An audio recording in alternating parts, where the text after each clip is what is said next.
जय हिंद। मैं assistant professor are के बिस्वा और आप देख रहे हैं केएमटी क्लासेस। केएमटी क्लासेस में आप सभी का स्वागत है।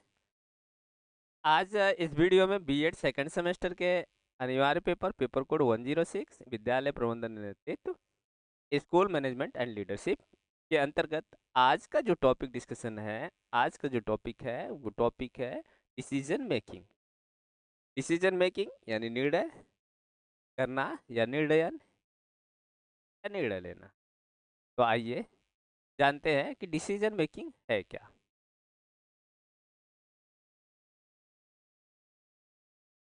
देखिए, विभिन्न प्रकार के जो उपलब्ध विकल्प हैं, आप कह सकते हैं जब कोई समस्या आती है तो समस्या के समाधान के लिए जो उसके बहुत सारे विकल्प हैं, उन विकल्पों में से उस समस्या के समाधान करने के लिए जो सही विकल्प का चुनाव, उसी को कहते हैं निर्णय।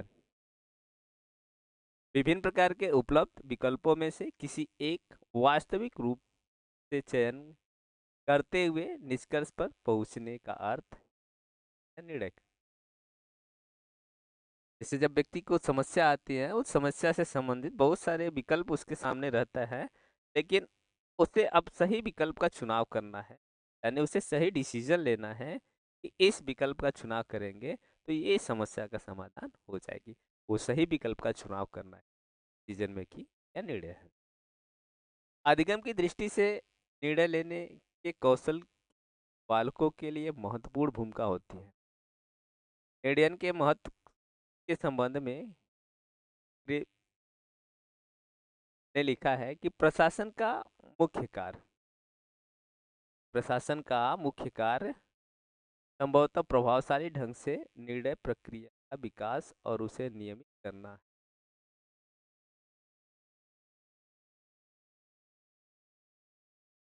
सामान्य रूप से निर्णय एक प्रकार का निश्चय है जो किसी शैक्षिक समस्या के समाधान हेतु किया जाता है। कहने का तात्पर्य यह है कि निर्णय एक प्रकार का निश्चित डिसीजन है, यानी जो किसी भी समस्या से संबंधित समाधान के लिए उसके सही उपाय को तलाश करना है या उसके सही उपाय का निर्णय लेना। कुछ लोग इसे वैकल्पिक कार्य की विधियों और मूल्यांकन का चुनाव की विधि के रूप में परिभाषित करते हैं। निर्णय लेने का अर्थ किसी राय पर क्रिया करने की रूपरेखा तैयार करना अथवा मस्तिष्क में किसी कार्य को करने की योजना तैयार करना। प्रायः निर्णय तभी लिए जाते हैं जब समस्या हो और जिसके कारण कार्य करने में बाधा उत्पन्न हो रही हो। बिना समस्या को समझे न तो कोई निर्णय लिया जा सकता है, न ही कोई समाधान प्रस्तुत किया जाए।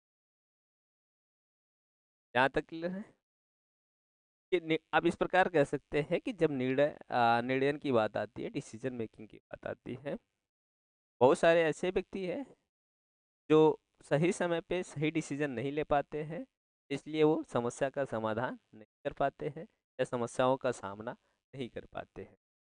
तो व्यक्ति को अपने जीवन में डिसीजन लेने आना चाहिए, सही डिसीजन लेने आना चाहिए, ताकि वो सही समय पर सही निर्णय लेके सही कार्यों को पूरा कर सके और अपने जीवन में वो सफलता हासिल कर सके।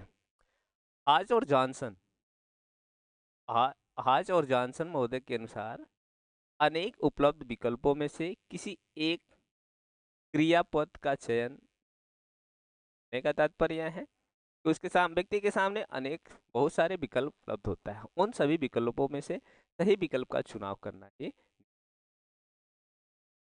हर्बर्ट ए साइमन के अनुसार निर्णय के 3 चरण होते हैं: निर्णय लेने के अवसरों की खोज करना, संभावित विकल्पों का पता लगाना और विकल्पों में से किसी एक का चयन करना। ये कहलाता है। अनुसार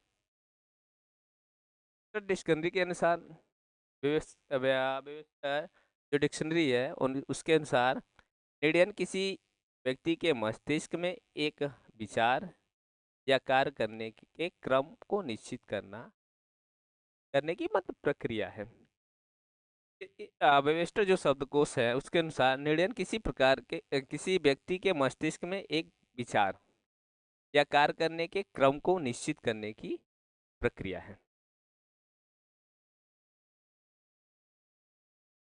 इस कहते हैं उनके अनुसार निर्णय वर्तमान की परिस्थितियों में उपलब्ध विकल्पों के आधार पर भावी घटनाक्रम का रूप है। कहते हैं कि वर्तमान की परिस्थितियों में यानी प्रेजेंट टाइम में जो परिस्थितियां हैं, अब उसी में जो चीजें उपलब्ध है, जो विकल्प उपलब्ध है, उसी के आधार पे भावी घटनाक्रम का रूप है। वो क्या कहलाता है? निर्णय कहलाता है। एल के ओड के अनुसार एल के ओड कहते हैं कि सामान्यतः किसी शैक्षिक या प्रशासनिक समस्या के समाधान के लिए किए गए निश्चय को निर्णय कहा जाता है।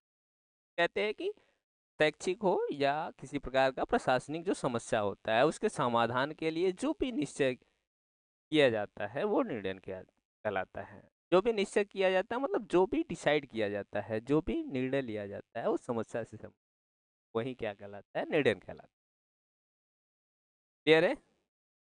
अब बात करते हैं प्रोसेस ऑफ डिसीजन मेकिंग, निर्णय के प्रक्रिया या निर्णय लेने की प्रक्रिया। ठीक है, निर्णय लेने की प्रक्रिया किस प्रकार व्यक्ति निर्णय लेता है। निर्णय प्रक्रिया प्रक्रिया से आशय उद्देश्य की प्राप्ति के लिए चिंतन के बाद निश्चित कदमों को उठाने के लिए चुनाव की विधि है। यानी जब किसी उद्देश्यों की प्राप्ति के लिए जो व्यक्ति चिंतन करता है, चिंतन करने के बाद एक निश्चित कदम उठाता है, एक डिसीजन लेता है कि हमें इस उद्देश्य की प्राप्ति के लिए क्या करना चाहिए।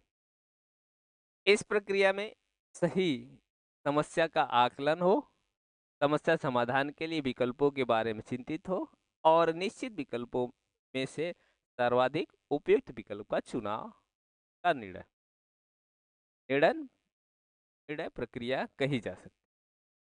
समाज में प्रत्येक शैक्षिक संस्था के अपने नियम, शर्त, आदर्श होते हैं। निर्णय प्रक्रिया में इन सभी का भी ध्यान रखा है। हर्बर्ट साइमन के अनुसार निर्णय से पूर्व निम्नलिखित बातों को ध्यान दिया जाता है। जैसे संगठन के उद्देश्यों की ओर ध्यान देना, यानी निर्णय लेने से पहले किन किन बातों को ध्यान दिया जाता है। जैसे संगठन, कोई संगठन है, संगठन के जो उद्देश्य है उसको ध्यान देना। दूसरा आता है कि समस्या से संबंधित तथ्यों और सूचनाओं को एकत्र करना। जो भी समस्या है उससे संबंधित तथ्यों और सूचनाएं जो है उन सभी को एकत्र करना। तीसरा आता है कि समस्या से संबंधित समाधान के लिए अन्य व्यक्तियों से सुझाव लेना। यानी जो भी समस्या है उस समस्या से संबंधित उसको समाधान करना है, तो साथ ही साथ उससे जानकार व्यक्तियों की भी राय लेनी, सुझाव लेनी चाहिए। चौथा आता है कि प्राप्त सूचनाओं और आंकड़ों का विश्लेषण कर समस्या का समाधान संभावित विकल्प तैयार करना है। यानी कि जो भी सूचनाएं प्राप्त है, जो भी आंकड़े प्राप्त है उसका विश्लेषण करके जो भी समस्या है उस समस्या का संभावित विकल्प तैयार करना कि इसका समाधान किस प्रकार से। पांचवा आता है कि प्रत्येक समस्या के समाधान के संभावित विकल्प का मूल्यांकन करना। जो भी समस्या है उस समस्या के समाधान के लिए जो भी संभावित विकल्प चुनाव किए गए हैं उसका मूल्यांकन। छठा जो है सबसे उपयुक्त विकल्प के समाधान के लिए चुनाव करना। यानी कि एक समस्या से संबंधित बहुत सारे विकल्प उपलब्ध होते हैं, उन सभी विकल्पों में से कौन सा बेहतर विकल्प है उस विकल्प का चुनाव। ब्रिजेश ने निर्णय प्रक्रिया को निम्नलिखित पदों में विभाजित किया। जैसे समस्या का परिभाषीकरण। सर्वप्रथम इन्होंने कहा है कि जो भी समस्या है उस समस्या को परिभाषित करें। समस्या को परिभाषित करें कि समस्या वास्तविक है क्या। जब तक समस्या को परिभाषित नहीं किया जा सकता है तब तक निर्णय लेने की समस्या बनी रहेगी। दूसरा है कि समस्या समाधान के संभावित विकल्पों का चुनाव करना। जब समस्या को परिभाषित कर दिया गया, आइडेंटिफाई हो गया, उसकी परिभाषीकरण हो गया, तब समस्या से संबंधित समाधान के जो विकल्प है उन सभी विकल्पों में से सही विकल्प का चुनाव करना। तीसरा आता है कि तर्क संगत विकल्प के संभावित परिणामों पर विचार करना। जब सही विकल्प का चुनाव हो गया, यानी तर्क संगत विकल्पों का चुनाव हो गया, तो उससे संबंधित संभावित जो भी परिणाम हैं उन सभी परिणामों पे विचार करना। नेक्स्ट आता है कि निर्णय के सर्वोत्तम विकल्प का चुनाव। समस्या से संबंधित जो एकदम सर्वोच्च या सर्वोत्तम कह सकते हैं, सर्वोत्तम विकल्प है, उस विकल्प का चुनाव करना ताकि समस्या का समाधान बहुत ही आसानी से हो जाए। हर्बर्ट और ब्रिजेस हर्बर्ट और ब्रिजेस ने निर्णय प्रक्रिया का यह मॉडल का मात्र दिया। हरिसन ने निर्णय प्रक्रिया पे निम्नलिखित बातों पर बल दिया है। जैसे पहला, समस्या और उद्देश्य का निर्धारण। कोई भी समस्या हो या उसके जो भी उद्देश्य है, उन उद्देश्यों को निर्धारण करना। जब उद्देश्य निर्धारण होंगे तो उद्देश्य को प्राप्त करने के लिए डिसीजन ली जाएंगी, या जो समस्या है, समस्या का समाधान करने के लिए डिसीजन लिया जाता है। विकल्प का जो विकल्प समस्या से संबंधित जो भी विकल्प है, उन विकल्पों में से सही विकल्प का चुनाव किया जाता है। दूसरा आता है कि विकल्पों का विचार करना। उन उद्देश्यों की प्राप्ति या उन समस्याओं के समाधान के लिए सही विकल्पों पर विचार करना कि इन उद्देश्यों की प्राप्ति के लिए कौन से विकल्प सही होगा। तीसरा आता है कि विकल्पों की आपस में तुलना कर श्रेष्ठ विकल्प पर विचार करना। बहुत सारे विकल्प है, एक उद्देश्य को प्राप्त करने के अलग अनेकों विकल्प है, या एक समस्या के समाधान करने के लिए बहुत सारे विकल्प है। तो उन विकल्पों में से जो भी बहुत सारे विकल्प हैं, उन सभी विकल्पों में आपस में तुलना करना, और तुलना करने के बाद यह निर्णय लेना कि इन सभी विकल्पों में से श्रेष्ठ विकल्प कौन सा है। नेक्स्ट आता है कि सबसे उपयुक्त विकल्प का चुनाव करना। जब यहाँ पे सभी विकल्पों में से सभी विकल्पों की तुलना करने के बाद श्रेष्ठ विकल्प पे बात किया, उस विचार किया, तो उन सब विचार करने के बाद उसमें जो श्रेष्ठ विकल्प है उस विकल्प का चुनाव करना। पांचवा आता है निर्णय को पूरा करना।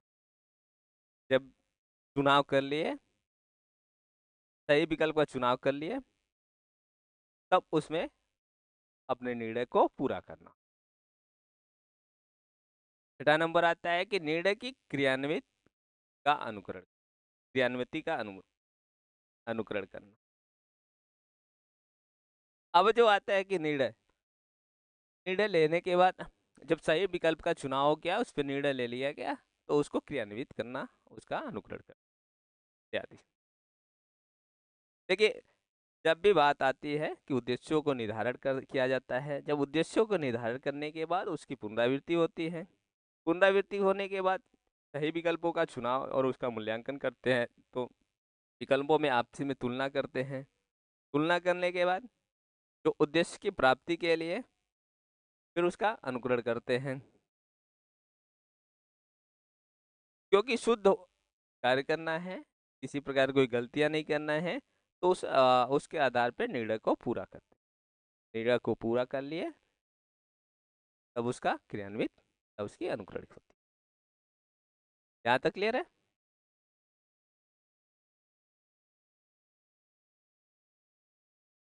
अब बात आती है कि प्रोफेसर एल के ओड और जे पी वर्मा तथा माथुर ने अपनी पुस्तक शैक्षिक प्रशासन में, ये पुस्तक का नाम है शैक्षिक प्रशासन में, स्कूल की परिस्थिति में निर्णय प्रक्रिया के दो मॉडल प्रस्तुत किए।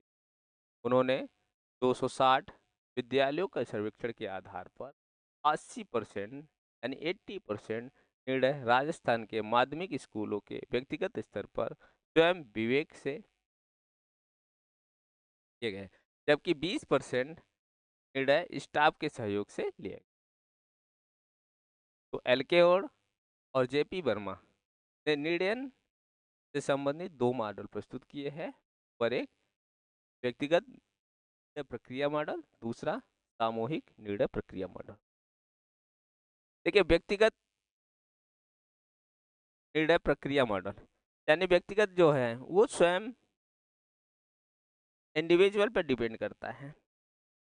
किसी लक्ष्य और उद्देश्यों की प्राप्ति के लिए व्यक्ति स्वयं निर्णय लेता है, तो उसे कहते हैं व्यक्तिगत निर्णय प्रक्रिया मॉडल।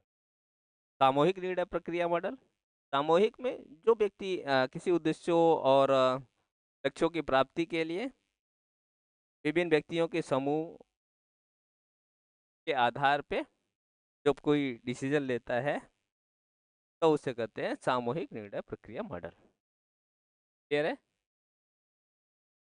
अब बात करते हैं कैरेक्टरिस्टिक ऑफ डिसीजन मेकिंग, या कि विशेषताएं या निर्णय की विशेषता या निर्णय लेने की विशेषता। एक अच्छे निर्णय की विशेषताओं को हम निम्नलिखित रूपों में व्यक्त कर सकते हैं या निम्नलिखित रूपों से समझ सकते हैं। नंबर एक, निर्णय निष्पक्ष और तर्कसंगत हो। जो डिसीजन है वो किसी तरह का कोई भेदभाव या पार्शियलिटी वाली नहीं होनी चाहिए। जो भी निर्णय हो निष्पक्ष हो और तर्कसंगत। निर्णय द्वेष भावना से रहित, निर्णय तुरंत होना चाहिए। किसी प्रकार का कोई द्वेष भावना नहीं रहना चाहिए, उन सभी से ऊपर होना चाहिए, और कोई भी डिसीजन हो और तुरंत हो, तत्काल हो।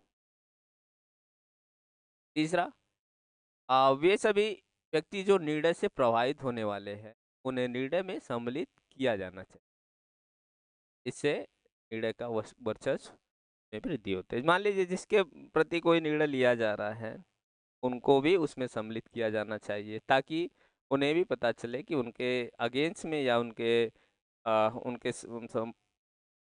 में या उनके संबंध में किसी प्रकार का कोई निर्णय लिया जा रहा है। नेक्स्ट है कि लचीला रूप अपनाते हुए मूल्यांकन के लिए उचित स्थान मिलना चाहिए, यानी कि निर्णय जो उसमें फ्लेक्सिबिलिटी भी अपनानी चाहिए ताकि उसका मूल्यांकन भी सही तरीके से। निर्णय करते समय निर्णय प्रक्रिया को भी ध्यान रखना चाहिए। निर्णय प्रक्रिया 4 स्तरों से होकर गुजरती है। पहला स्तर है कि निर्णय की आवश्यकता का ज्ञान। जो निर्णय ले रहे हैं उसकी आवश्यकता का ज्ञान होना चाहिए कि हम किस आवश्यकता के आधार पर ये निर्णय ले रहे हैं।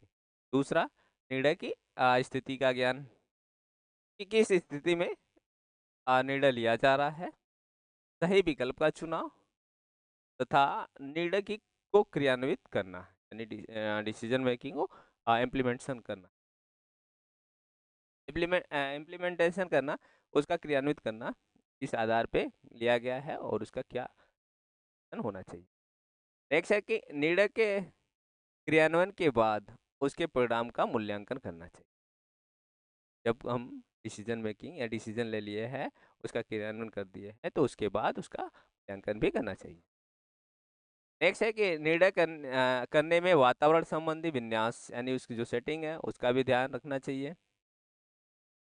निर्णय करने में निर्णयकर्ता को निर्णय प्रतिमान हो, यानी डिसीजन मॉडल का भी ध्यान रखें। मॉडल के आधार पे ही निर्णय लेने चाहिए। अब एक प्रकार और कह सकते हैं कि इसकी विशेषता है कि यह आंतरिक तथा बाह्य नीतियाँ पर आधारित है। आंतरिक और बाह्य नीतियों पर आधारित है डिसीजन लेना। और साथ ही साथ ये कह सकते हैं कि परिवर्तन से अवगत कराना है। जब निर्णय लेना होता है तो व्यक्तियों को परिवर्तन से भी अवगत कराना है। नेक्स्ट है कि निर्णय वातावरण को ध्यान में रख के लिया जाता है। स्कूल का जो वातावरण है उन सारी चीज़ों को ध्यान में रख के निर्णय लिया जाता है। नेक्स्ट है कि नेतृत्व क्षमता का विकास करने के लिए भी निर्णय लिया जाता है। और निर्णय इसलिए भी लिया जाता है ताकि विवाद से बचा जा सके। ये कुछ विशेषताएं हैं। अब जानते हैं निर्णय की आवश्यकता एवं महत्व। Need and importance of decision making. निर्णय की आवश्यकता एवं महत्व को निम्नलिखित रूपों में व्यक्त किया जा सकता है या उल्लेख किया जा सकता है या इसको समझा जा सकता है, जो इस प्रकार है। नंबर एक, संसाधनों के उपयोग के लिए आवश्यक हो। निर्णय की आवश्यकता या महत्व यह है कि विभिन्न प्रकार के संसाधन जो है उन सभी संसाधनों के उपयोग के लिए आवश्यक है। अगर सभी सही जो भी संसाधन है उन संसाधनों के उपयोग के लिए सही डिसीजन नहीं लिया गया है तो उन सभी संसाधनों का सही उपयोग नहीं हो सकता। इसलिए संसाधनों के उपयोग के लिए। दूसरा, संसाधनों की व्यवस्था के लिए भी निर्णय आवश्यक और महत्वपूर्ण। अगर संसाधनों की जरूरत है, जहाँ पे जिस प्रकार के संसाधनों की जरूरत है, आवश्यकता है, उन सभी जरूरतों की पूर्ति के लिए सही समय पे सही डिसीजन लेना जरूरी है, इसलिए यह आवश्यक और महत्वपूर्ण है। खोज और शोध के लिए अध्ययन अत्यंत आवश्यक और महत्वपूर्ण है। विभिन्न प्रकार की खोज अनुसंधान कार्यों के लिए निर्णय लेना बहुत ही महत्वपूर्ण होता है। परिस्थितियों से समायोजन के लिए निर्णय की आवश्यकता अत्यंत महत्वपूर्ण प्रकार की परिस्थितियां हैं, उन सभी परिस्थितियों में किस प्रकार से समायोजित स्थापित किया जाए, तो इसके लिए भी निर्णय की आवश्यकता और महत्वपूर्ण है। संबंधों को मधुर बनाने के लिए निर्णय की अत्यंत आवश्यक और महत्वपूर्ण है। विभिन्न प्रकार के जो शैक्षिक संस्थाओं में या स्कूलों विद्यालयों में जो ह्यूमन रिसोर्सेज है, उन सभी के अंदर जो एक आपसी सहयोग और उनके सभी में मधुर संबंध बनाने के लिए डिसीजन लेना बहुत ही आवश्यक। प्रशिक्षण संबंधी कार्यक्रमों के संचालन के लिए निर्णय अत्यंत आवश्यक एवं महत्वपूर्ण। प्रशिक्षण से संबंधित सभी कार्यों को संचालित करने के लिए निर्णय की आवश्यकता महत्वपूर्ण है। प्रकार कहा जा सकता है कि निर्णय यानी डिसीजन मेकिंग की आवश्यकता शिक्षा के क्षेत्र में अत्यंत महत्वपूर्ण है, क्योंकि निर्णय के द्वारा ही मानव को सामाजिक और भौतिक संसाधनों के सही और समुचित उपयोग का ज्ञान होता है। निर्णय के माध्यम से मानव अपने जीवन के लक्ष्यों और उद्देश्यों को प्राप्त कर सकता है। कहा जा सकता है कि किसी संगठन या संस्था के लिए निर्णय अत्यंत आवश्यक एवं महत्वपूर्ण है, यानी कि सही समय पे सही डिसीजन लेना बहुत ही महत्वपूर्ण है। जब कोई संस्था या कोई व्यक्ति सही समय पर सही डिसीजन नहीं ले पाता है, तो वो आगे नहीं बढ़ पाता है। अब बात करते हैं टाइप्स ऑफ डिसीजन मेकिंग, निर्णय लेने के प्रकार या निर्णय के प्रकार। विभिन्न विद्वानों ने अपने अनुसार निर्णय के अलग अलग प्रकार बताए हैं, जो इस प्रकार हैं। नंबर 1,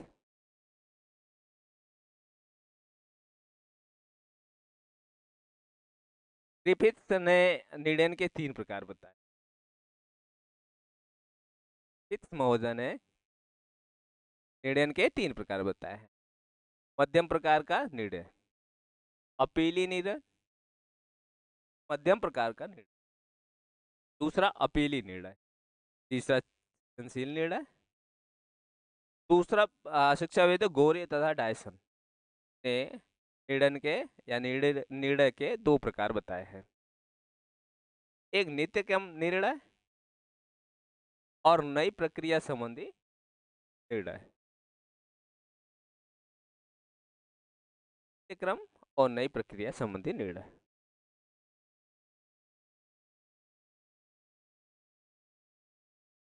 बर्नार्ड शा ने निर्णय के 2 प्रकार बताए हैं, व्यक्तिगत निर्णय और सामूहिक निर्णय। व्यक्तिगत निर्णय वह निर्णय होता है जो इंडिविजुअल यानी प्रत्येक व्यक्ति अपने स्वयं अपनी इच्छा अनुसार निर्णय लेते हैं, जिसमें किसी का सहयोग नहीं लेते हैं।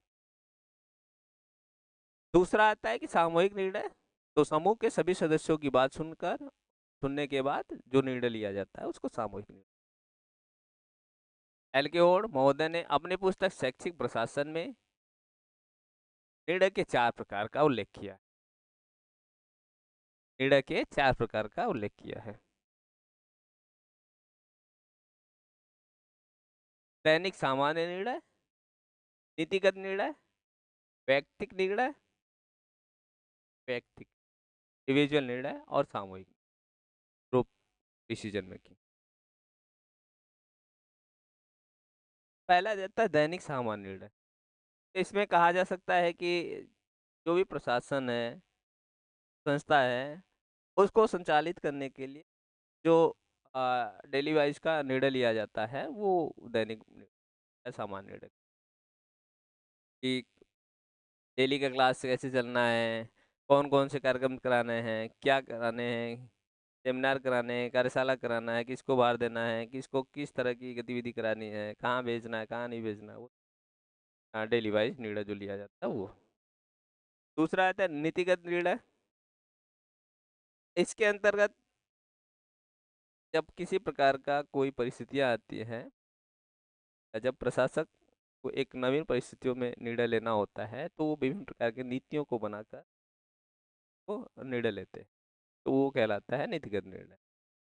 व्यक्तिगत निर्णय, इंडिविजुअल यानी व्यक्तिगत निर्णय। व्यक्तिगत निर्णय वह निर्णय होता है जो इंडिविजुअल स्वयं लेता है।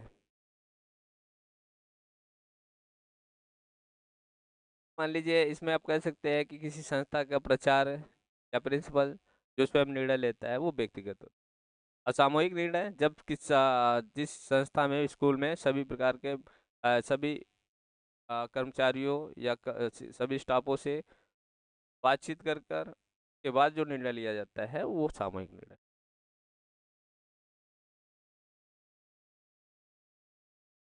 निर्णय प्रक्रिया से संबंधित समस्याएं। बात करते हैं निर्णय प्रक्रिया से संबंधित समस्याएं क्या है।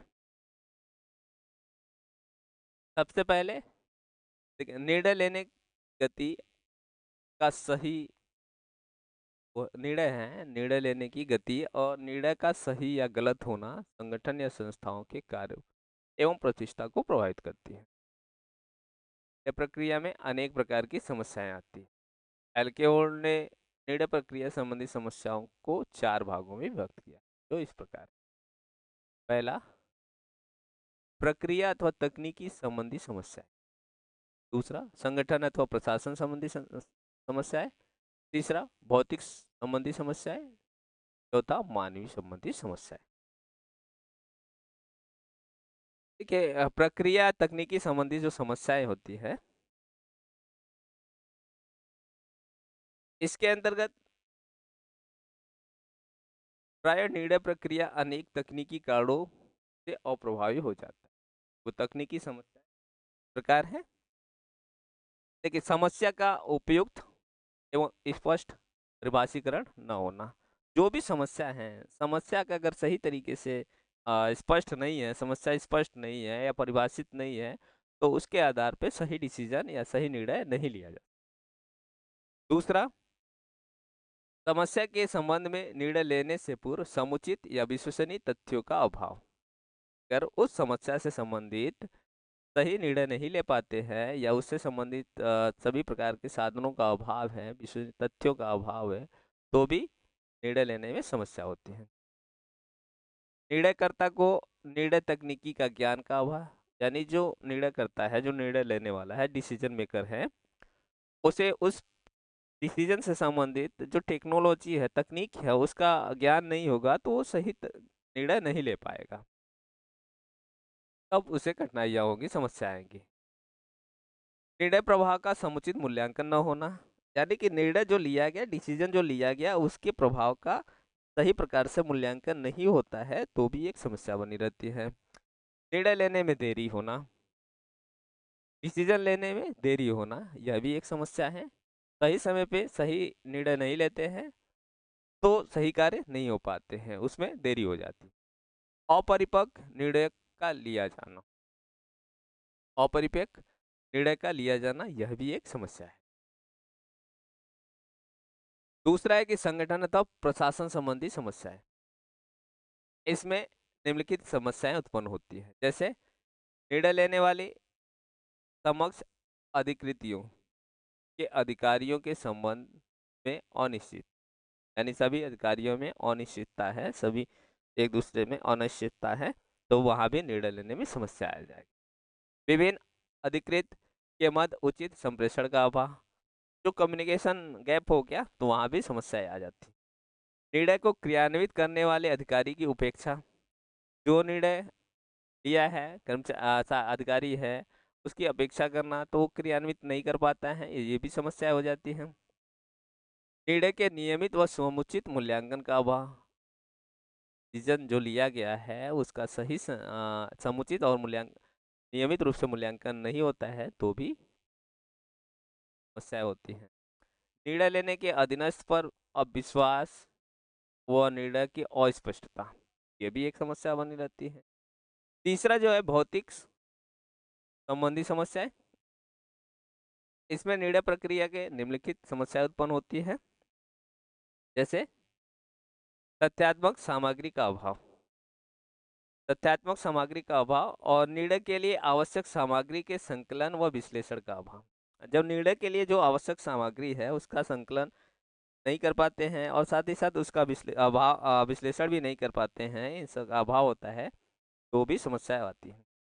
तीसरा आता है कि निर्णय प्रक्रिया के मूल्यांकन संबंधी तथ्यों का अभाव। निर्णय प्रक्रिया के जो मूल्यांकन है उससे संबंधित जो तथ्य है उन सारी चीजों का अभाव होता है, तो भी निर्णय लेने में ये इसकी भौतिक समस्या बनी रहती है। नेक्स्ट है तो मानवीय समस्या है। तो निर्णय प्रक्रिया में मानवीय समस्या संबंधी समस्या जो उत्पन्न होती है वो इस प्रकार है। बाह्य दबाव के कारण पक्षपात निर्णय लेना, यानी कि किसी का बाहरी दबाव है व्यक्ति पे, तो वो उसके पक्ष में निर्णय ले लेता है, चाहे वो उसके पक्ष में निर्णय लेना नहीं चाहता है, फिर भी किसी दबाव के कारण वो उसके पक्ष में निर्णय लेता है। तो ये मानव संबंधी समस्याएं उत्पन्न हो जाती हैं। दूसरा, व्यक्तिगत रुझान के कारण सही निर्णय न लिया जाना। व्यक्तियों का एक दूसरे के प्रति ज्यादा रुझान होता है तो सही निर्णय वहां पे नहीं ले पाते हैं। व्यक्ति के स्वार्थ के कारण निष्पक्ष निर्णय लेने में समस्या होती है, यानी जो व्यक्ति का अपना स्वार्थ होता है उस स्वार्थ के कारण भी व्यक्ति सही डिसीजन नहीं ले पाता है। आज हमने जाना निर्णय क्या है, निर्णय का अर्थ, विशेषताएं, प्रकार, उसकी आवश्यकता एवं महत्व, और उससे संबंधित डिसीजन, सही डिसीजन न लेने से जो समस्याएं उत्पन्न होती हैं, निर्णय प्रक्रिया संबंधी समस्याएं। तो आज के लिए इतना ही। आप इस वीडियो को पहली बार देख रहे हैं तो इसे लाइक, शेयर, सब्सक्राइब करें तथा कमेंट के माध्यम से जरूर बताएं, और साथ ही साथ इस वीडियो को उन अभ्यर्थियों तक अवश्य पहुंचाएं जो second semester, B Ed second semester में अध्ययनरत हैं। धन्यवाद।